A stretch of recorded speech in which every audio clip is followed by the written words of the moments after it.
राजनीति की दुनिया में चाणक्य के नाम से मशहूर अमित शाह आज एक बार फिर हरियाणा पहुंचे, जहां उन्होंने ताबड़तोड़ रैलियां की और जनसभा को भी संबोधित किया, जिसमें उन्होंने कांग्रेस पर एक के बाद एक कई आरोप लगाए और कांग्रेस के शासनकाल में 3D के शासन होने का आरोप लगाया। आखिर कौन है वो 3D? क्या 3D के चक्रव्यूह में कांग्रेस अब उलझेगी? क्या इनेलो और जेजेपी से कांग्रेस पार पा पाएगी?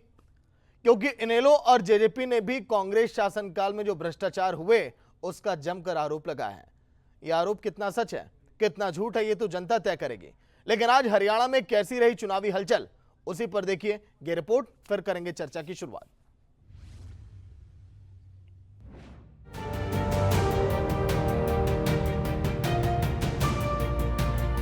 हरियाणा में बीजेपी जीत की हैट्रिक लगाने उतरी है, लिहाजा चुनाव से पहले रैलियों का शोर खूब सुनाई दे रहा है। बीजेपी के चाणक्य अमित शाह ने ताबड़तोड़ 3 रैलियों को संबोधित किया।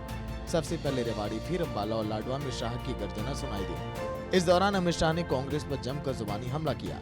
अंबाला में रैली को संबोधित करते हुए अमित शाह ने कहा कि कांग्रेस के शासन में डीलर, दलाल और दामाद यानी कि 3D काम करती थी। जो सरकारें चलती थी, हुड्डा साहब आप सरकार चलाते थे, 3D का बड़ा महत्व था।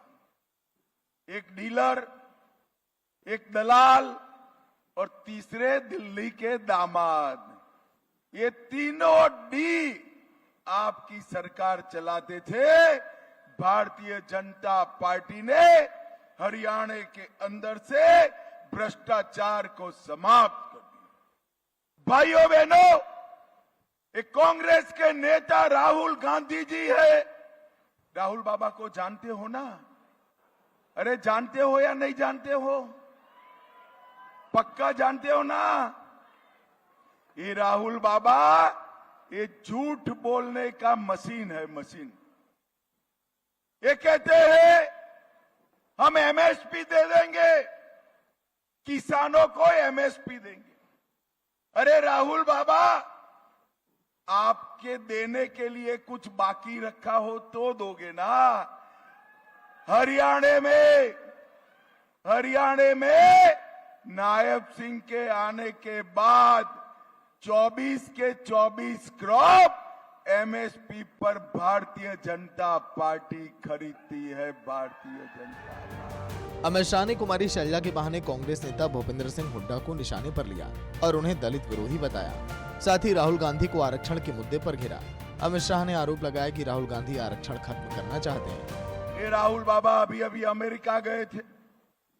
कांग्रेस पार्टी की नीति देखिए, हाथी की तरह देखने के और चबाने के दांत उनके अलग है। राहुल बाबा कांग्रेस के नेता अमेरिका गए और इन्होंने कहा हम ओबीसी, एससी और एसटी के आरक्षण को समाप्त कर देंगे। भाइयों बहनों, आप सहमत हो उससे? जरा जोर से बोलो, सहमत हो? अरे चिंता मत करो, एक भी सांसद भाजपा का जब तक संसद में है, कांग्रेस को हम आरक्षण समाप्त नहीं करने देंगे, नहीं करने देंगे। भाइयों बहनों, एक कांग्रेस पार्टी ने बाबा साहेब आंबेडकर का पूरा जीवन विरोध किया। उन्होंने बाबा साहब को कैबिनेट से निकाला, उनको भारत रत्न नहीं मिलने दिया, उनका स्मारक नहीं बनाया। हमने बाबा साहब को भारत रत्न भी दिया और 5 जगह जो बाबा साहब की थी वहां उनका स्मारक बनाने का काम हमारे नरेंद्र मोदी जी ने किया। अंबाला के बाद अमित शाह लाडवा पहुंचा। यहां से नायब सैनी बीजेपी के उम्मीदवार हैं। रैली को संबोधित करते हुए अमित शाह ने नायब सैनी की जमकर तारीफ की। उन्होंने कहा कि नायब सैनी ने बेहद कम समय में बेहतरीन काम किया है। सैनी जी, काम तो 10 साल में भाजपा ने बहुत किए हैं, मगर ये नायब सैनी के लिए मैं एक बात कहना चाहता हूं।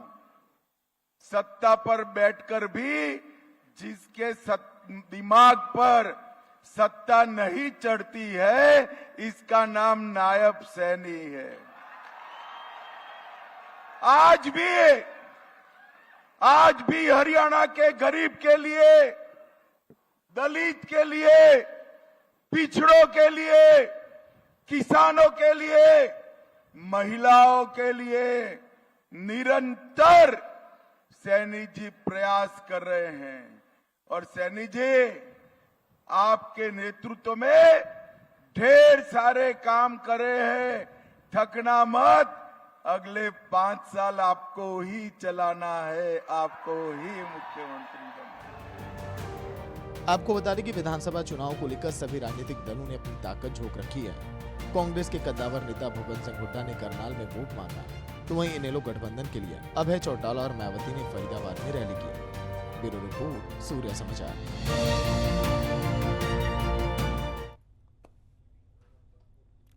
तो अगर हम बात करें हरियाणा की, तो आज का दिन चुनावी माहौल जो है काफी गरमाया रहा, क्योंकि अमित शाह ने जब 3D को लेकर कांग्रेस को घेरा तो उसमें डीलर, दामाद और दलाल, इन 3 लोगों का जिक्र किया। और अमित शाह ने कहा कि इन्हीं पर कांग्रेस की सरकार चलती आई और आगे अगर जीत कराई तो चलेगी। पिछले 10 साल में जब कांग्रेस ने राज किया था, सन 2014 तक, उसका भी जिक्र किया अमित शाह ने। लेकिन अग्निवीर योजना को लेकर क्या बीजेपी फंसी हुई दिखाई दे रही है क्या? चलिए चर्चा की शुरुआत करेंगे प्रियदर्शनी सिंह प्रवक्ता बीजेपी की, कमल हांडा प्रवक्ता कांग्रेस के, मेघराज यादव प्रवक्ता जेजेपी के और रजत पंजेटा प्रवक्ता आईएनएलडी के। बहुत बहुत स्वागत है प्रियदर्शनी आपका, कमल हांडा आपका, मेघराज यादव आपका, रजत पंजेटा आपका सूर्या समाचार पर। चलिए प्रियदर्शनी, शुरुआत अभी से कर लेते हैं। 3D को लेकर तो आप लोग हमलावर दिखाई दिए आज के दिन कांग्रेस पर। कई बीजेपी के दिग्गज नेता लगातार रैलियां भी कर रहे हैं, लेकिन अग्निवीर योजना को लेकर क्या बीजेपी थोड़ी सी फंसी हुई है क्या? क्योंकि आज के दिन देखिए पेंशन तक की बात कर दी गई है। प्रियदर्शनी। सागर जी, आपको नमस्कार, बाकी सारे साथियों को भी नमस्कार, दर्शकों को भी मेरा सादर प्रणाम। सागर जी, बिल्कुल नहीं, पहली बात तो आपके सवाल का जवाब मैं दे दूं, फिर बातें आगे की शुरुआत करते हैं। बिल्कुल भी नहीं, हम बिल्कुल नहीं फंसे हुए हैं। अग्निवीर की योजना में हम लोग 100% गारंटी, उसके बाद रोजगार दे रहे हैं और इसमें कोई दो राय नहीं। अगर इसमें कुछ और चीजें ऐड ऑन करना चाहते हैं और अपने भाइयों को और कुछ सौगात देना चाहते हैं तो इसमें कोई बुराई नहीं है, बिल्कुल नहीं है। देश के लिए जो मिट जाए, देश के लिए माटी के लिए मिट जाए और जो रखने की इसकी कुआत रखे, ना कि कांग्रेसियों की तरह जो कि सिर्फ और सिर्फ लूटने का काम करें। आज मैं अब मेन बात पे आते हैं। आज एक बड़ी अच्छी तस्वीर एक अखबार में देखी मैंने। सागर जी, अगर जूम करके दिखा सकते तो दिखा दीजिएगा। बीच में राहुल गांधी दिखाई दे रहा है ना? हाँ, बीच में राहुल गांधी है, राइट हैंड साइड में शैलजा जी है, लेफ्ट में हुड्डा साहब है। एक फोटो सेशन करने की क्या जरूरत पड़ गई? क्या जरूरत पड़ गई इस फोटो सेशन की? इसका मतलब कि कांग्रेस ये कहीं ना कहीं समझ गई कि इनके हाथों से जमीन जा रही है, जमीन खिसक गई है। और इसका सबसे बड़ा उदाहरण ये है कि आज आप ये देखिए ना, हास्यास्पद बात कि जिसको कहते हैं कांग्रेस के हमारे राहुल बाबा, जो कि 52 साल के मंदबुद्धि व्यक्ति, वो आज ये सोचिए असंध में आए हैं, असंध के प्रत्याशी के पास आए हैं। और ये कौन प्रत्याशी है सागर जी? ये कौन प्रत्याशी? अभी हाल फिलहाल में आप ही के साथ में डिबेट कर रही थी। ये प्रत्याशी वही हैं गोगी जी, जिन्होंने बोला था कि पहले तो हम अपने रिश्तेदारों को नौकरियां देंगे, उसके बाद बाकी लोगों को देखेंगे। ऐसे प्रत्याशियों का तो ये प्रचार करने आते हैं। दूसरी बात कि अभी तक प्रियंका गांधी वाड्रा, मेरे पास कांग्रेस की मैंने लिस्ट लगा रखी है जहां जहां स्टार प्रचारकों के कार्यक्रम होंगे। एक हफ्ता बचा चुनाव का, उसके बाद खत्म हो जाएगा चुनाव का प्रचार 3 तारीख को। आपको मैं बताऊं, प्रियंका गांधी वाड्रा की, सॉरी मैं भूल गई, वाड्रा की एक भी रैली नहीं है, एक भी कार्यक्रम नहीं है।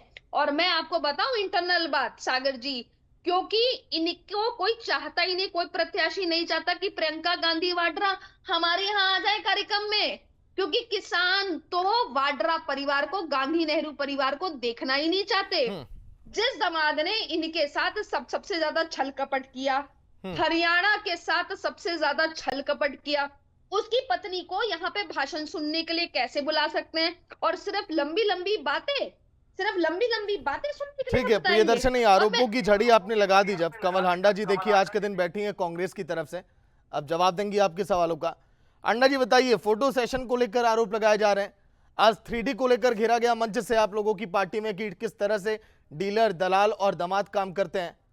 यही नहीं, प्रियंका गांधी वाड्रा को लेकर भी सवाल खड़े हो रहे हैं। कमल हंडा।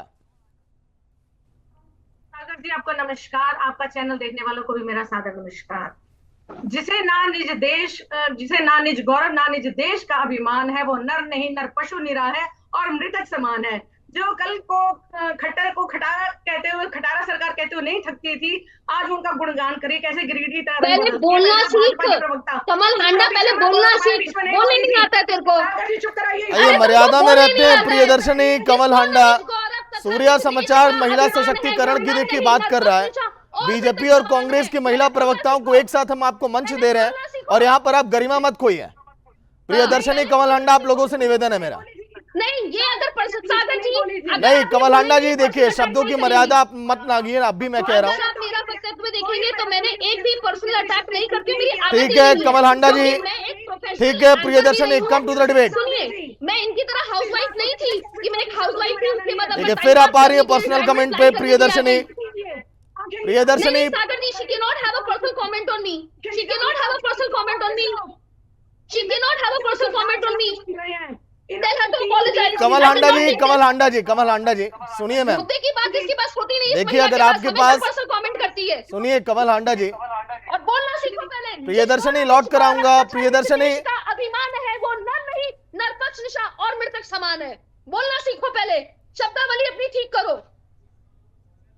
हास्यास्पद भी नहीं बोलना आता। खैर, ये इन्होंने कहा अमित शाह ने 3D चला रहे थे। मैं बता दूं, A3 तो सरकार चला रही है, पूरा देश चला रही है, जिसमें अंबानी, अडानी, अमित शाह, मोदी जी भी साथ में चले हुए हैं। ठीक है, दामाद और दलाल की बात बता दूं, सबसे बड़े दामाद तो इनके बृजभूषण शरण सिंह जी हैं। उनको भी ले, मैं तो कहती हूँ हरियाणा की जनता बड़े अच्छी तरह से सेवा अमित शाह की बेटी से शादी हुई है बृजभूषण की। अमित शाह की बेटी से शादी हुई है। जिनको मालाएं पहनाई गई, जिनको हार पहनाए गए, मिठाई खिलाई गई, उनको उनके अच्छे कंडक्ट पर जो है जेल से बाहर निकाला गया। जो बिल्किस बानो के रेपिस्ट भी थे, उसके जिन्होंने उसके पूरे परिवार को खत्म कर दिया था गुजरात दंगों में। ठीक है, और हरियाणा की बात करते हैं सागर जी। लूटा इन्होंने, हॉर्स ट्रेडिंग अमित शाह जी ने की। चोर मचाए शोर, झूठ बोलना इनको ही आता है। 10 सालों से गोदी मीडिया है, पहले कभी नहीं था सर। कभी सुनी थी पहले ये संज्ञा किसी ने? कमल हांडा जी, कमल हांडा जी, पर्सनल कमेंट पर देखिए आपने बाज नहीं आती है मैडम हर बार। आपकी लड़ाई बीजेपी से है कि मीडिया से है? आपकी लड़ाई बीजेपी से है कि प्रियदर्शनी से है? आपकी लड़ाई अमित शाह से कि बीजेपी को हराना मकसद है आपका? जो उन्होंने वार की उस पर जवाब दीजिए ना मैम। मैं जवाब दे रही हूँ ना, बोलने तो दीजिए। सारा दिन तो मोदी मोदी होता रहता हर जगह। सारे अखबार भी अखबार की कटिंग दिखा रही थी। कैमरा जी तो सबसे बड़े प्रधानमंत्री हैं, जो गुफा में भी जाते हैं या राम मंदिर का वो भी होता है, तब भी कैमरे उनके ऊपर ही फोकस होते हैं। कैमरा जी भी तो वो है, हम नहीं है कैमरा जी भी। और बाकी अखबारों की बात रही, 2-3 अखबारों को छोड़कर सारे इन्होंने खरीद रखे हैं। ये 14% पर कहते हैं MSP 24%। इनको ये भी नहीं कमल पता। हांडा जी, कमल हांडा जी, डिबेट को ओपन करने से पहले देखिए, डिबेट को ओपन होने दीजिए, फिर आएंगे। वार पलटवार का दौर जारी रहेगा। ब्रेक पर जाने से पहले मैं जेजेपी और इंडरोल से भी एक कमेंट लेना चाहता हूं। जेजेपी से बैठे हुए मेघराज यादव। मेघराज जी, स्वागत है सूर्या समाचार पर।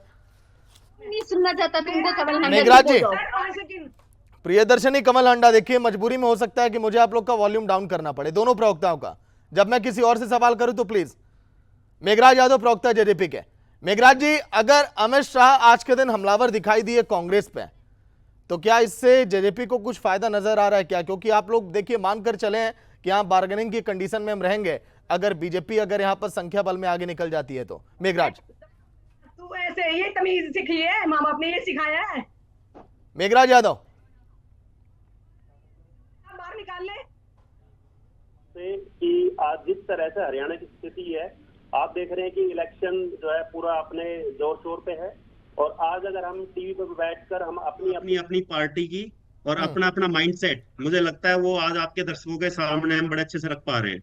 और वो क्लियरली ये दिखाता है कि हमारा माइंडसेट क्या है, हमारी पार्टी का एजेंडा क्या है, हमारा हरियाणा को आगे बढ़ाने का जो है विकास कार्यक्रम का क्या हमारा एजेंडा रहने वाला है।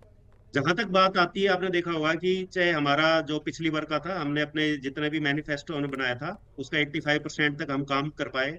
हम एक दूसरे पर जो है लांछन लगाने से या पर्सनल कमेंट करने से हमें वैसे बचना चाहिए और साथ में ये फोकस करना चाहिए कि आज इलेक्शन है और इलेक्शन के अंदर जो मुद्दे जो आम जनता के हैं, जो कहीं ना कहीं उससे वंचित रह गई है, या जो आज देख रहे हैं कि जिस तरह से माहौल जो बन पाया है पिछले 6-8 महीने के अंदर, कि ना तो हमारे पास जो है कानून व्यवस्था का क्या हाल है, आपको हरियाणा के आप किसी भी न्यूज़पेपर को उठा लीजिए, आज क्या कंडीशन है, चाहे वो आईएलडी के नेता हो, चाहे जेजेपी के नेता हो या और लोग हो, कहाँ तक किस लेवल तक जो है प्रदेश के अंदर हालात है, सरकार कैसे उसको मैनेज कर पा रही है। जो एक बोला गया था 90 दिन के सीएम जो घटकर जो है कहीं ना कहीं 54 दिन के ही रह गए थे और सिर्फ घोषणाओं तक ही रह गए, उससे आगे नहीं बढ़ पाए। कांग्रेस जो बार बार अपने को बोलती है, तो कहीं ना कहीं जहां एक माहौल बनाया गया था कि जी हम 5 सीटें लेके चले गए हैं और हम हरियाणा को बहुत आगे बढ़ाएंगे, तो कहीं ना कहीं जो टिकट वितरण हो पाया है उस वितरण का आप देखिए कि पूरी कांग्रेस के अंदर भी जिस हिसाब से जैसे बोलते थे 2,500 हमारे पास जो है कैंडिडेट है, 2,500 कैंडिडेट वाली पार्टी 12 राज्यसभा के इलेक्शन के अंदर कैंडिडेट तक नहीं उतार पाई, और तो छोड़िए आप। तो कहीं ना कहीं हरियाणा की जनता को ये समझने की जरूरत है कि हरियाणा का विकास कौन कर सकता है, हरियाणा को, हरियाणा वासियों की जो दशा है, जिस तरह से हम डेवलपमेंट करें। आज भी अगर हम 21वीं सदी की बात करते हैं, उसमें बिजली पानी को लेकर अगर हम सड़क पे हैं आज, जो सड़क जो गुड़गांव की बात करता हूँ, गुरुग्राम के बजाय गड्ढाग्राम बना दिया गया है, जो पूरे मानचित्र पर पूरे वर्ल्ड के अंदर फेमस है गुड़गांव, उसके अंदर आज हेल्थ के इश्यूज है, हॉस्पिटल्स नहीं है, एजुकेशन सेंटर नहीं है, सुरक्षा नहीं है। तो आप क्या एक्सपेक्ट करते हैं रूरल एरियाज की, वहां किस तरह का डेवलपमेंट हुआ होगा, किस तरह का विकास कार्य हुए हैं? तो ये आपके सामने है। कांग्रेस राज का आपने 10 साल हरियाणा वासियों ने बहुत अच्छा देखा है। एक स्पेशल किलोई के और रोहतक के एरिया में सिमट कर रह गए थे, रोड से निकलते थे, जैसे वहां से निकलते थे 4 लाइन का रोड, सिंगल रोड टूटा हो जाता था। तो ये सब चीज हरियाणा ने देखी हुई है। हरियाणा ने ये भी देखा है कि कैसे 60-70 हजार एकड़ जमीन जो है किसानों से नोटिस देकर ठीक है मेघराज जी, आगे क्या आप बेहतर करेंगे इन सड़कों के लिए, हरियाणा के विकास के लिए? अगर आप देखिए आगे निकल जाते हैं अन्य पार्टियों से, ये भी हम आपसे पूछेंगे। रजत पंजीटा प्रवक्ता एनएलडी के हैं। पंजीटा साहब, स्वागत है सूर्या समाचार पर। चौटाला साहब का देखिए बयान बहुत ज्यादा वायरल हो रहा है। आज के दिन मैंने कई जगहों पर देखा, उस पर लोगों के रिएक्शन भी आ रहे हैं जो फोगाट को लेकर उन्होंने बोला है। क्या पार्टी को इससे नुकसान हो सकता है क्या, या फिर आपको लगता है कि नहीं कोई दिक्कत नहीं है, सही है सब बयान है? नहीं नहीं, देखिए उन्होंने तो सिर्फ यही कहा है कि अगर 5 साल में उनको इतना भी समय नहीं मिला कि वो अपनी जो वोट है, वो वोट अपनी जो है वो वहाँ बनवा सके जहाँ की वो बहू है। और एक उन्होंने सिर्फ इस बात के लिए कहा है कि वो अपने हस्बैंड का उन्होंने सरनेम तक नहीं इस्तेमाल किया हुआ। तो सिर्फ ये 2 बातें उन्होंने जरूर निश्चित तौर पे कही हैं कि अगर वो जलाना की बहू है तो अपना कम से कम वोट बनाना चाहिए था, उसको अपना हल्का समझना चाहिए। और दूसरा सिर्फ ये है कि अगर आप अपना जहाँ आप अपना आपका वोट होना चाहिए था, तो कम से कम अपनी ससुराल में आप अपना वोट भी बनवा लेना चाहिए। उससे अलग तो अलग कुछ नहीं। तो ये तो हमारी संस्कृति भी है। अगर कोई लड़की शादी करके जाती है तो वो अपने हस्बैंड का जो है वो वोट होता है वो तो वो अपना सरनेम जो है वो लगाने का काम करती है, और जो पहले अपना सरनेम है उसको हटाने का काम करती है। इसमें इसमें कोई गलत बात तो नहीं है, ये तो हमारी परंपरा है, ये तो हमारी रीत है। तो इसके अलावा कोई बात नहीं करी। लेकिन हाँ, जो आज जिस तरीके से बात हुई है, जो अमित शाह जी ने कहा है डीलर, दलाल और दामाद की जो बात उन्होंने कही है, देखिए ये तो पूरा हरियाणा जानता है। इस वजह से तो 10 साल की जो कांग्रेस की लूट थी, 10 साल तक जो एक के बाद एक घोटाले हुए, 10 साल तक किस तरह किसानों की जमीन औने पौने दाम पर लेकर किसान को नुकसान पहुंचाकर, जो किसान हितैषी होने की बात करती है, जो फायदा किसान को होना चाहिए था, वो फायदा बड़े बड़े प्रॉपर्टी डीलरों को, बिल्डरों को पहुंचाने का काम जो है वो कांग्रेस की सरकार ने किया।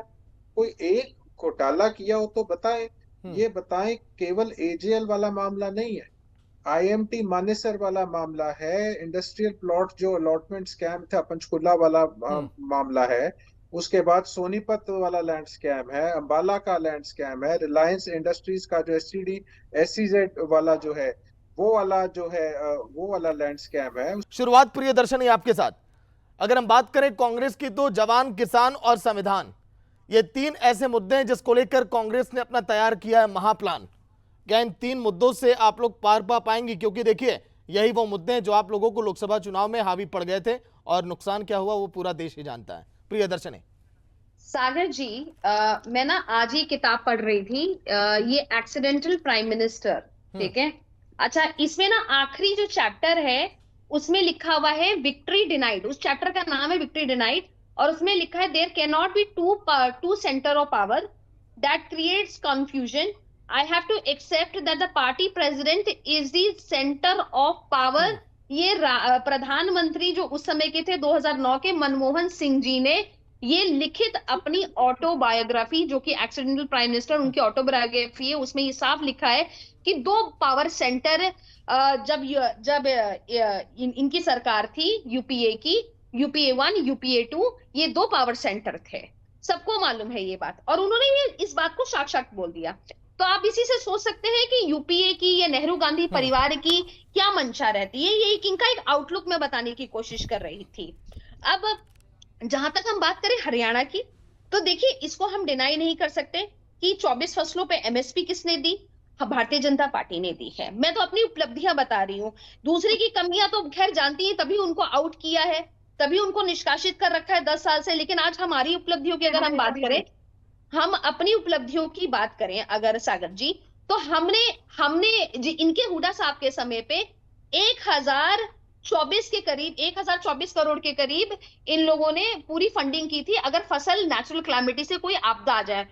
लेकिन हमारे समय पे हमने 11,000 करोड़ इस पे खर्चा किया है। अगर कोई नेचुरल क्लैमिटी आ जाती है, किसी की फसल नष्ट हो जाती है, तो इस किस्म की मदद हम लोगों ने किसान भाइयों की है।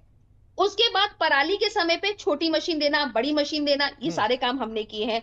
अग्निवीर के बारे में मैंने आपको बता ही दिया है कि लेकिन प्रियदर्शनी, किसान और जवान और जो संविधान को लेकर कांग्रेस बातें कर रही है, क्या आपको लग रहा है वाकई में ग्राउंड पर आप लोग समझाने में कामयाब हो रहे हैं क्या इन सभी वर्गों को? बिल्कुल हो रहे हैं, और ये हम तो हो ही रहे हैं। जो इनका ये जो फोटो सेशन और ये सब जो ड्रामे हो रहे हैं, आप ये देखिए, मैं तो पहले भी आपकी डिबेट में आके शायद सागर जी मैंने बोला है कि आप ये देखिए कि एक मैनिफेस्टो लॉन्च होता है, आप अपने यहाँ की इतनी सीनियर नेत्री जो कि जिनका इतना बड़ा, जिसको कहते हैं पॉलिटिकल लेगेसी भी है और पॉलिटिकल खुद कैलिबर है, मतलब ऑफ द पार्टी रिकॉर्ड, मुझे लगता है कि वो उनका 36 बिरादरियों पे प्रभाव है, कुमारी शैलजा का, आपने उनको मैनिफेस्टो लॉन्चिंग पे ही नहीं बुलाया। आपने मैनिफेस्टो लॉन्च किया। प्रियदर्शनी, अभी जो आप मुझे तस्वीर आप दिखा रही थी टीवी स्क्रीन पे जी, क्या शैलजा साहब, हुड्डा जी और राहुल गांधी को देखकर आप लोग थोड़े से सहम और डर गए हैं क्या? क्योंकि बीजेपी में भी मैंने देखा है मैडम, जब हवाएं चलती हैं कि हाँ दो नेता अलग अलग हैं, इनके रास्ते अलग अलग हैं, तो आप लोग तस्वीरें डालती हैं कि हाँ हमारा दिल और जान एक ही दूसरे में बसता है। तो आपत्ति क्या होगी इसमें? नहीं, आपत्ति मैं आपको बताती हूँ सागर जी। ये एक फोटो सेशन, ये कहते हैं ना, एक फोटोग्राफी सेशन था। फोटो सेशन जो होता है ना, इसको राजनीतिक भाषा में बोलते हैं कि डैमेज कंट्रोल। अब ये डैमेज कंट्रोल किया जा रहा है, वरना इस फोटो को मैं देखिए अपनी पार्टी में मैं काफी हद तक मीडिया कोऑर्डिनेशन का भी काम करती रही हूँ, बहुत दिनों तक मैंने मीडिया में काम किया है। हर फोटो को भेजने का अखबारों में, मीडिया में, उसका कोई कारण होता है सागर जी, ऐसे ही नहीं भेज दिया जाता है। यू नो, आपने पूरे ग्रुप की तो भेजी नहीं, आपने यही फोटोज क्यों खाट के भेजी? क्योंकि आपको कुछ प्रूफ करना था, आपको मालूम था कि इससे बहुत गड़बड़ हो रही है, इससे बहुत ज्यादा डिफेक्ट हो गया है कांग्रेस को, ऑलरेडी ये हो गया है। अब 7 दिन चुनाव के बचे हैं, 3 प्रश्न है। प्रियंका गांधी क्या आएंगी? प्रियंका गांधी वाड्रा क्या आएंगी तो क्या उनको एक्सेप्ट करेगी हरियाणा की जनता?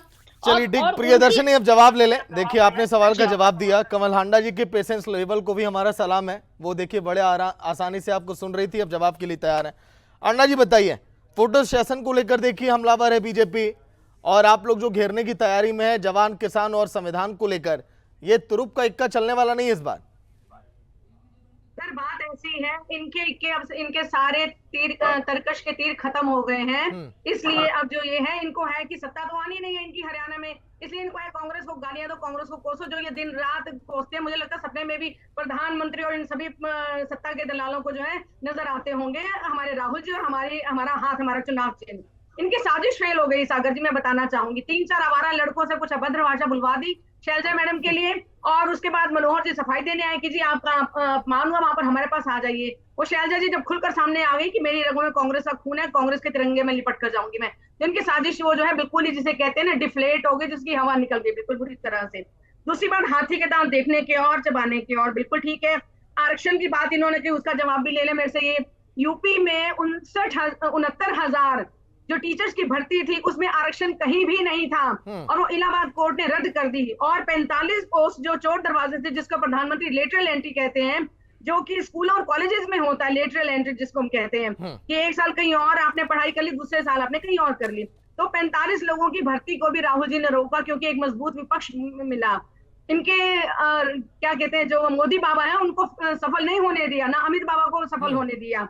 और मैं बात कहूँ आरक्षण की, इनको अंग्रेजी समझ नहीं आती। मैंने तो पहले भी कहा है कि भैया अंग्रेजी की ट्रेनिंग ले लें, ट्यूशन ले लें, या यही दे दे जाके ज्यादा, जो अपने आप को दिखाती है कि मैं अंग्रेजी बोलती हूँ। और देखिए, सिर्फ पर्सनल कमेंट हुआ ना सागर जी, आप बताइए ये है पर्सनल कमेंट या नहीं है? Will I take it? Will I take it? Sagar ji, नहीं, सागर जी आप ये बताइए, इस किस्म की शब्दावली अगर ये यूज करेंगी नेशनल टेलीविजन पे और इस किस्म की, बिकॉज देखिए इनके पास तो कोई काम नहीं है और ना ही इनकी कोई डिग्निटी है, लेकिन I have a dignity.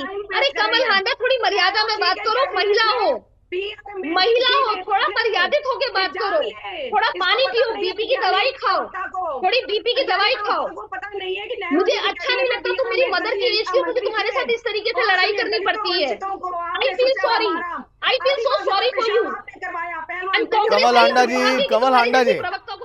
Kamal Handa ji, logical point पे आप बात करती हैं मैडम। पर्सनल कमेंट एक दूसरे पर, देखिए कीचड़ उछालना शोभा नहीं देता मैडम। एक टीवी चैनल पर आप बैठी, नेशनल टीवी पे। नहीं सागर जी, आपने अभी कहा, आपने मेरी पेशेंस की तारीफ की कि मैं चुपचाप सुन रही थी। मैडम पेशेंस की तारीफ किया, लेकिन फिर हम शब्दों की मर्यादा थोड़ी हम भूल जाएंगे। नहीं, कौन सी मैंने शब्दों की मर्यादा को खराब कर दी, आप मुझे बताइए ना। ये कैसे पर्सनल कमेंट करती है? मुझे अगर अगले प्रवक्ता को आपके शब्दों से आपत्ति है तो मत इस्तेमाल करिए मैडम। अगर आपके शब्द अगर मुझे चोट पहुंचाएंगे तो मैं आपको बोलूंगा मैम। मुझे भी उसके शब्दों से बहुत आपत्ति है। आपको मालूम है, दूसरे एक एंकर तो इतनी परेशान हो गई थी इनसे, ये इतनी पागल जैसी बातें करती हैं। एक एंकर, मैं नाम नहीं लूंगी, बहुत अच्छे चैनल की जैसे आपका चैनल है, इतनी परेशान हो गई थी कि इनको नमस्ते बोलना पड़ा, इनको म्यूट करना पड़ा। ये इतनी परेशान हो गई थी इस लेडी से। आपके थे 11 सरकारी दामाद जिनको मिठाई खिलाई गई, हार पहनाए गए। एक सबसे बड़ा दामाद तो जिसको प्रधानमंत्री जी ने साथ में बिठा कर रखा, वो था बृजभूषण शरण सिंह। मुझे तो लगता है उनको एक बार घुमा देना चाहिए बृजभूषण शरण सिंह को। रही कहाँ जा रही है? हरियाणा की बात तो करनी नहीं है। दूसरी बात कहूँ, आने वो हरियाणा की बेटियों का उसने किया था, पता नहीं है इतना क्या, इतना सत्ता तो आना नहीं। हांडा जी क्या डिबेट पर आए हम? नहीं, मैं वाड्रा जी की बात का भी जवाब देना। हांडा जी, क्या हम डिबेट पर लौट कर आए फिर? सर, मैं डिबेट की बात कर रही थी, वही बीच में इंटरप्ट करती है और आप उसको रोकते नहीं है।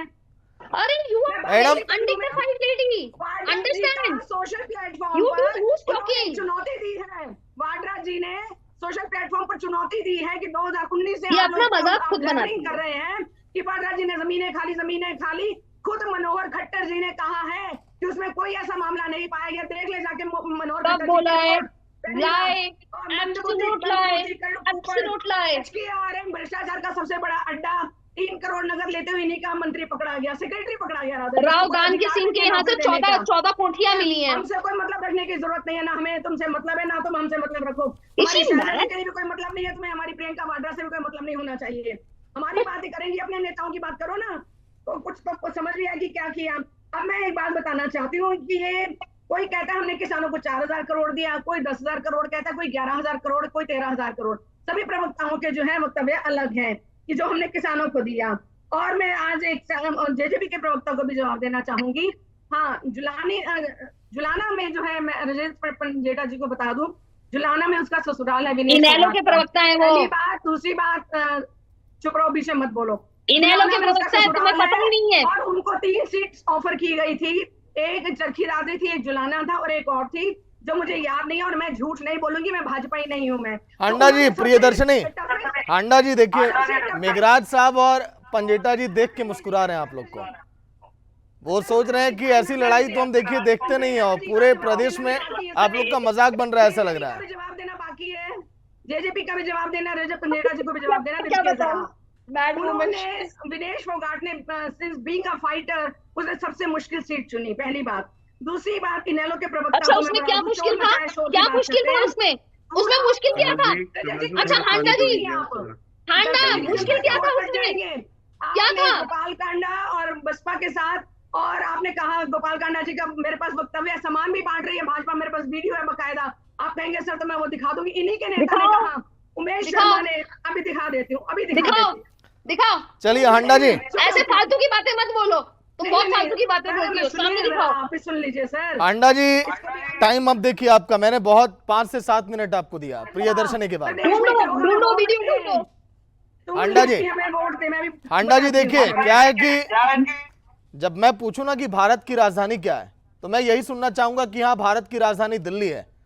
पूरे विश्व भर की राजधानी क्या, उसके बाद हम आए दिल्ली पे या फिर उस सवाल को भूल जाएं, तो ये जायज नहीं है।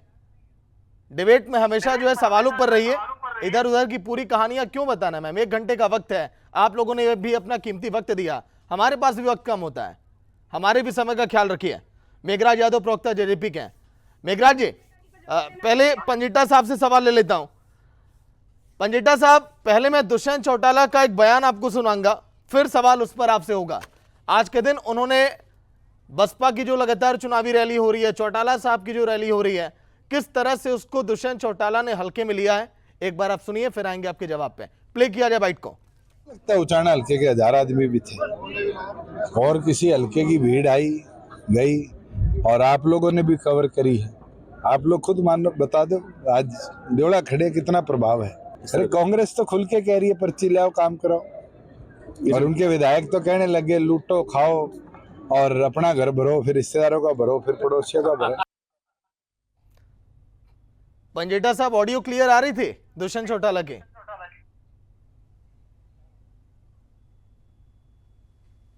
पंजिटा साहब आवाज मिल रही है आपको? आप तक आवाज आ रही है? जी अब आ रही है। आपको बाइट सुनाई दी चौटाला साहब की? हाँ जी, हाँ जी, मेरे को बिल्कुल चलिए सुनाई फिर दी। मुझे लगता है कि सवाल आप बेहतर समझ गए होंगे। जी जवाब का इंतजार है, बोलिए। देखिए हाँ, मैं दुष्यंत जी के ऊपर ज्यादा टिप्पणी देकर कोई बात कर कर कोई वो नहीं करना चाहता, क्योंकि इतना ज्यादा अब कोई कहानी बची नहीं है। जिस तरीके से इनके सारे के सारे नेता, ज्यादातर इनके पदाधिकारी, विधायक जो है वो पार्टी को वैसी अलविदा कह चुके हैं। तो और बुखलाहट के अंदर अब कुछ भी बोलते रहे तो कोई ज्यादा टिप्पणी देके कोई तवज्जो देने की कोई जरूरत नहीं है। हाँ, एक बात जरूर आपने प्रश्न में ब्रेक से पहले मेरे साथ किया था, वो आपने कहा था कि जी 20 साल वाली बात मैंने की थी, सत्ता के वनवास के। जी जी, प्रश्न कुछ कहा आपने बीच में? जी जी, जो मैंने सत्ता के वनवास की बात की थी, 20 सालों का जो सूखा इनेलो का, उसको लेकर मेरा सवाल था। हाँ हाँ, मैं उसी पर आ रहा था। उससे आपको मुझे लगता है दोनों जो आपकी दूसरे वाली बात थी ना,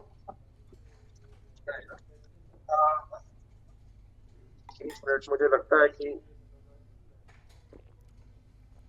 चलिए पंजिटा साहब, लग रहा है कुछ टेक्निकल इशू आ रहा है आपकी तरफ से, लौट कर आएंगे, जवाब आपका यही रहेगा, रेडी रहिएगा। मेघराज यादव प्रवक्ता जेजेपी के। मेघराज साहब, सर आप लोग एकदम सेफ गेम खेलना चाह रहे हैं इस समय। चौटाला साहब को मैं भी सुना, बसपा को लेकर, अभय चौटाला को लेकर, कांग्रेस की पर्ची खर्ची को लेकर बेबाक होकर बयान मंचों से दिया जा रहा है, लेकिन थोड़ा सा सॉफ्ट कॉर्नर दिखाई दे रहा है बीजेपी के लिए। क्या दरवाजे खुले रखे हैं क्या अभी भी?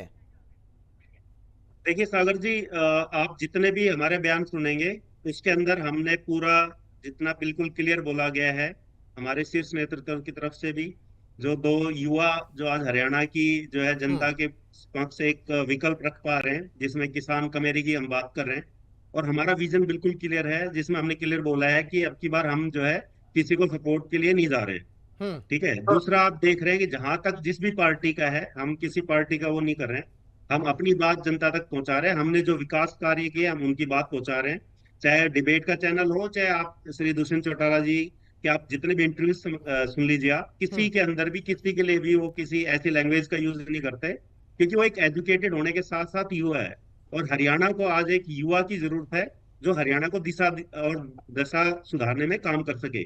जितने भी आज मैं कहता हूँ दोनों पार्टी के चैनल में शीर्ष जो हम अपने इंडिया की 2 नेशनल पार्टीज हैं, दोनों के प्रवक्ता यहाँ बैठे हुए हैं, आप उनसे पूछिए कि अगर 10-10 साल में अगर अनाउंसमेंट अगर कोई की है उसमें से कंप्लीट कितनी की है आपने। चाहे आप स्वास्थ्य की बात कीजिए, शिक्षा की बात कीजिए, आप किसी भी चीज की बात कर लीजिए। 4.5 साल का हमारा समय था जिसके अंदर अगर आप देखेंगे आज हिसार के अंदर एयरपोर्ट चालू है, आप देखेंगे कि हमने महिलाओं का 50% आरक्षण कितने दिन से डिस्कशन में ही था, जिसको हमने धरातल पे उतारा है। महिलाओं को 33% जो है डिपो में था। वो 14 तो फसलों उन तक MSP 4.5 सालों हमारे में टाइम केवल पे दी आपने गई। अकेले काम किया सर, बीजेपी को मैं भूल जाऊं? ये नहीं कह रहा, हम हमारा कॉमन मिनिमम प्रोग्राम था और वो हमारा जो मैनिफेस्टो थे उसके पार्ट है। मैं कोई किसी पार्टी के मैनिफेस्टो नहीं, हम अपने काम जो हमारे तो मैनिफेस्टो फिर थे तो हम वो बात कर 5.5 रहे साल का ही हैं। जवाब मांगू ना सर बीजेपी से। आप तो 4.5 साल किनारे कर दिया। सागर जी आप एक बात देखिए, ज्यादा बड़ी बातें नहीं करते हम, आपके सामने है, शीशे की तरह स्पष्ट है। 6 महीने जो हम अलग हुए हैं, 6 महीने के अंदर आप कानून व्यवस्था को उठा लीजिए, आप किसानों की हालत को उठा लीजिए। आज थोड़ी देर पहले ही बोला जाता है कि 24 फसलों पर MSP दी गई है। आप उस 24 में से बताइए कि जूट जैसी ऐसी कितनी फसलें जो हरियाणा में होती नहीं है, तो आप उनका क्या देना चाह रहे हो? क्या आप दोबारा से जो है कांग्रेस की नीति अपनाना चाह रहे हो? 2-2 4-4 रुपए का चेक देके बोल देते हैं हम मुआवजा दे रहे हैं। आज आप भी वही कर रहे हैं, 14 से 24 बढ़ा दी, जो फसलें है ही नहीं। तो सिर्फ क्या दिखाने के लिए, नंबर काउंट करने के लिए दे रहे हैं? हरियाणा का जो यूथ है और यूथ का विजन है, उस विजन को लेकर जो हमने अपना मैनिफेस्टो चलिए बनाया ठीक था, है, सवाल मेघराज आपका होगा। जी, आपने बात कही थी कि लंबे वनवास के बारे में बात कही जी। थी। देखिए 2019 से पहले इंडियन नेशनल लोकदल लगातार 10 साल तक मुख्य विपक्षी दल रही। 2014 में हमारे लोकसभा के अंदर भी कांग्रेस से एक जो हमारा MP अधिक था और 2 लाख वोट भी अधिक थी। हमारे जो आप वनवास की बात कर रहे हैं, पार्टी के अंदर कोई कमी नहीं थी। आखिरी समय के ऊपर 2018 के अंदर जिस तरीके के पार्टी को तोड़ा गया, जो षड्यंत्र के थ्रू पार्टी टूटी, उसका जो नुकसान हमें नहीं हुआ। जो लोग सोच रहे थे कि हाँ पार्टी को तोड़कर उनको फायदा हो जाएगा, उन्होंने जो कांग्रेस मर चुकी थी, जो कांग्रेस हरियाणा के अंदर आगे 20 साल तक नहीं कहीं चलिए जीवित हो पंजेटा सकती साहब, थी। उदाहरण दे रहा हूं आपके सामने। अगर एनडीए इस समय सहयोगी दलों के साथ केंद्र में अपनी सरकार बनाई है, और अगर वो सहयोगी दल, चाहे हम बात करें चंद्रबाबू नायडू की या नीतीश कुमार की, अगर ये लोग अलग हो गए तो हम बीजेपी से सवाल करेंगे ना सर, या फिर हम बाबा नायडू साहब से और नीतीश जी से पूछेंगे?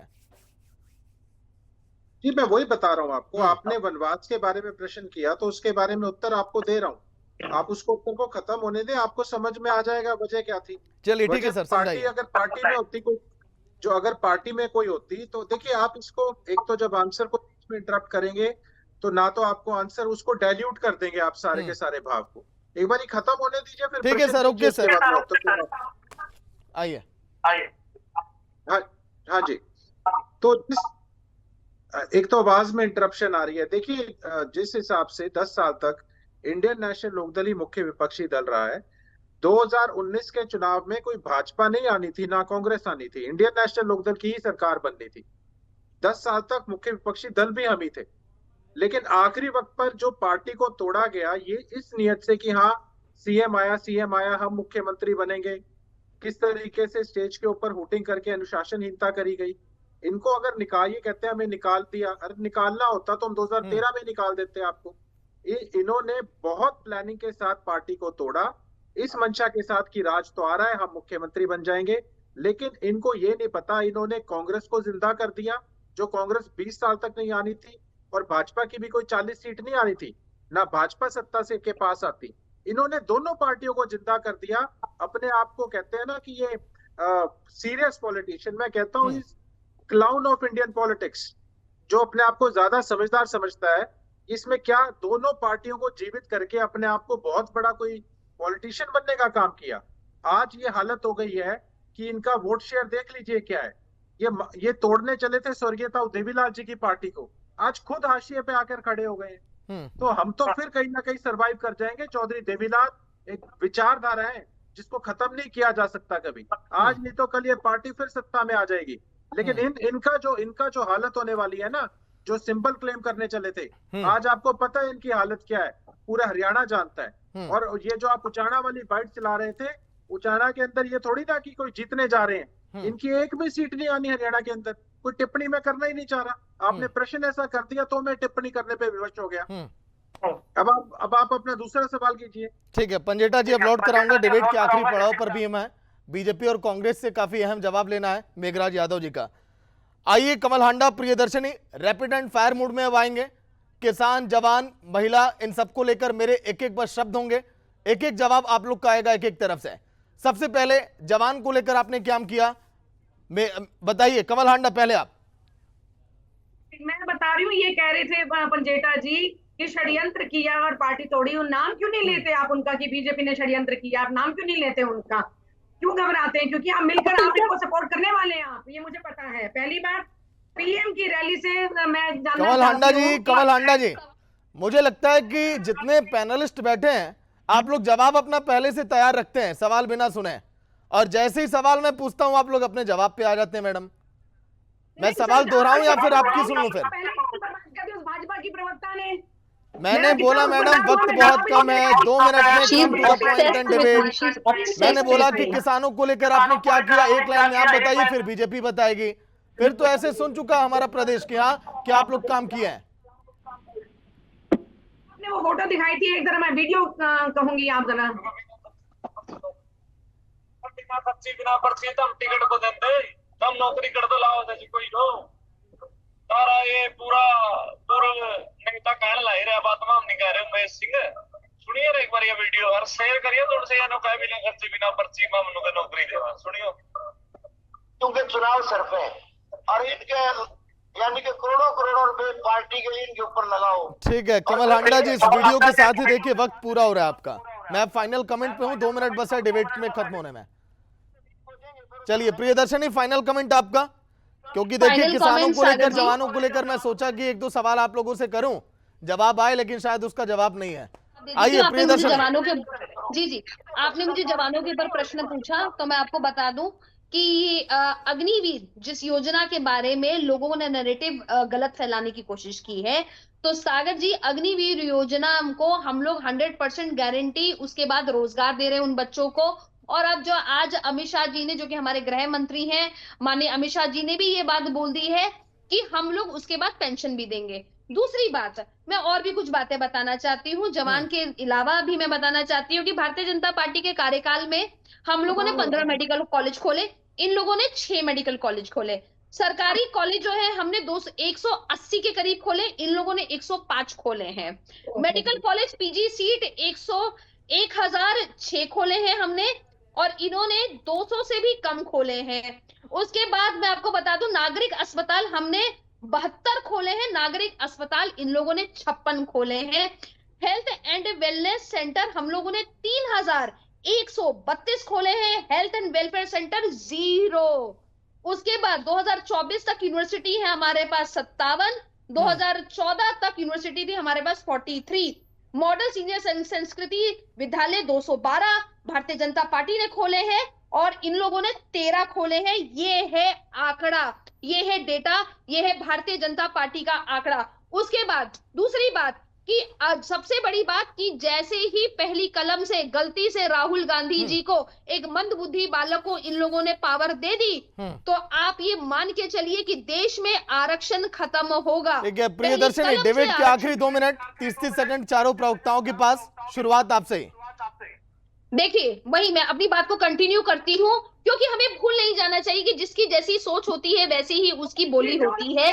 अंदरूनी रूप से इनकी सोच शुरू से ऐसी हुई है कि किस तरीके से वंचित वर्ग को वंचित रखा जाए, और यही कारण है कि इनकी दादी ने भी किस तरीके से हाशिए पे रखा जगजीवन राम को, ये सबको मालूम है। सीताराम केसरी जी को एआईसीसी के ऑफिस में नहीं घुसने दिया जा रहा था, एक दलित नेता की इन्होंने अवहेलना की, और सीताराम केसरी को भरी मीटिंग से उनको उठ के जाना पड़ा था। सागर जी, आप भी प्रदेश की जनता से कुछ अपील, कुछ संदेश। मैं प्रदेश की जनता को ये बोलना चाहती हूँ कि अगर अपनी जमीनें बचाना चाहते हो किसान भाइयों, अगर अपने आप को बचाना चाहते हो, अपने बच्चों का भविष्य बचाना चाहते हो, और मैं अपनी दादी, काकी, नानी सबको ये बोलना चाहती हूँ कि अगर आपको 3000 की पेंशन चाहिए, क्योंकि ये हिमाचल में नहीं दे रहे, हिमाचल में कुछ नहीं दे रहे दादी, कुछ भी नहीं दे रहे। हिमाचल में इन्होंने 300 बिजली यूनिट प्रियदर्शनी आइए, वक्त कम है। कमल हांडा जी, ऑलवेज ऑन फायर मूड, हमेशा देखिए आप तैयार रहती हैं। चलिए, हमारे के लिस्ट हुई है, इन्होंने तो झूठ ही झूठ बोला है सारा, एक भी सच नहीं है। 5000 स्कूल इन्होंने हरियाणा में बंद किए, शिक्षा के धूल भी रोधी हैं। जब प्रधानमंत्री को भी एक क्लासरूम नहीं मिला गुजरात में, एक नकली पेपर की विंडो बनाकर उसे फोटो खिंचवाई इनके एंटायर पॉलिटिकल साइंस में एमए करने वाले हैं। दिन भर आपके नेता मंचों पर वोट की अपील कर रहे हैं, प्रदेश की जनता से कुछ कह रहे हैं, हम मंच दे रहे हैं, तो आप भी देखिए कुछ कह सकती हैं प्रदेश की जनता से। आखिरी 10 सेकंड। सुनिए, मेरा ऑडियो आपने सुनाने नहीं दिया, उसमें ये लोगों को सामान बांट रहे हैं, पैसे ले रहे हैं, 10 करोड़, 15 करोड़, 25 करोड़, 50 करोड़ भी। हम क्या सेवा करेंगे? मेरे पास वीडियो है बकायदा जो मैं दिखा रही थी। अब मैं बताती हूँ, यमुनानगर में हमने 4 पावर प्लांट हमने लगाए, 1400 पे छोड़ के गई थी INLD। 3 पावर प्लांट चलती नहीं है हांडा जी वक्त कम है अब। देखिए अब कल कहानी अब सुना जाएगा जब फिर मुलाकात होगी। मेघराज यादव प्रवक्ता JJP के। मेघराज जी आखिरी 30 सेकंड आपके पास। हांडा जी डिबेट ऐसे नहीं होती जैसे आप करती हैं। डिबेट के आखिरी लम्हे में मुझे कहना पड़ रहा है आपसे, आप ना किसी प्रवक्ता को आप सुनना चाहती हैं ना जवाब आप देना चाहती हैं। अगर आपको अच्छा नहीं लगा तो ठीक है। आप इनसे यही बात बोलता है मेघराज यादव। सागर जी आपने 3 चीजें बोली है, जिसमें किसान की बात की आपने महिलाओं की बात की है, आपने जो है एजुकेशन वगैरह की बात की है। तो मैं आपको बता देता हूँ, जो हमने 4.5 साल सरकार में रहते हुए जो काम किए हैं, उन काम के बेस पर हमने किसानों का विशेष ख्याल रखा है, जिसके अंदर देखेंगे 2-4 रुपए के चेक की बजाय जो मुआवजा था, उनका मुआवजे के हिसाब से हमने उनको पैसा दिया है किसानों को। 14 फसलों को हमारे जो उस पे मैनिफेस्टो था उसके हिसाब से हम लेके आ पाए। आगे अगर आप बात करते हो, चाहे मुझे खाद बीज की बात हो, उनकी फसलों का 24 घंटे में पेमेंट जो 6 महीने बाद दे रहे हैं। पंडिता साहब को भी 30 सेकंड, क्योंकि आखिरी में आप लोग का संदेश प्रदेश की जनता के लिए मायने रखता है। रजत पंडिता। जी सागर जी ऐसा है कि हमने कोई किसानों की ना तो जमीनें कोई लूटने का काम किया, ना किसानों को हमने कोई ऐसा है कि किसान सशक्त नहीं था। 12-12 बजे भी 1-1 घंटे 1.5 घंटे में भी किसान की फसल तुलती थी, उचित दाम मिलते थे किसानों को, और अगर नहीं कोई दे पाते थे तो 18% ब्याज मिलता था। रात को 12-12 बजे भी किसानों के हाथों में उसकी फसल का उचित मूल्य मिलता था। इनकी तरह नहीं है कि नमी के नाम पे काट लेंगे या किसी और चीज के नाम पे काट लेंगे। और जिस समय और हमारे समय में ये GST, ठीक है पंडिता साहब, खुद को सबसे बड़ी किसान हितैषी पार्टी बताने वाली INLD, जिसके लिए आपके सुपीरियर नेता ने इस्तीफा तक दे दिया था। उम्मीद है कि आप लोग फिर एक बार बेहतर करेंगे। शुक्रिया प्रियदर्शनी आपका, कमल हांडा आप भी, और मेघराज यादव आपका भी, रजत पंडिता आपका भी चर्चा में शामिल होने के लिए। तो आज के दिन चर्चा इसी बात को लेकर थी कि आखिर जो प्रदेश में चुनावी हलचल है, जो आज के दिन 3D को लेकर बयान दिया गया, इससे कांग्रेस कितना घिरेगी। अमित शाह और जो लगातार तमाम बड़े नेता BJP, कांग्रेस, इनेलो, आम आदमी पार्टी की रैलियां कर रहे हैं, इससे पार्टी को कितना फायदा और अन्य पार्टियों को कितना नुकसान होगा, यह भी बड़ा सवाल है। फिलहाल आज के लिए इतना ही। नमस्कार। 3D का बड़ा महत्व था, एक डीलर, एक दलाल और तीसरे दिल्ली के दामाद। राहुल बाबा अमेरिका गए और इन्होंने कहा हम OBC, SC और ST के आरक्षण को समाप्त कर देंगे। नायब सैनिक के लिए मैं एक बात कहना चाहता हूं, सत्ता पर बैठकर भी जिसके दिमाग पर सत्ता नहीं चढ़ती है, इसका नाम नायब सैनिक है।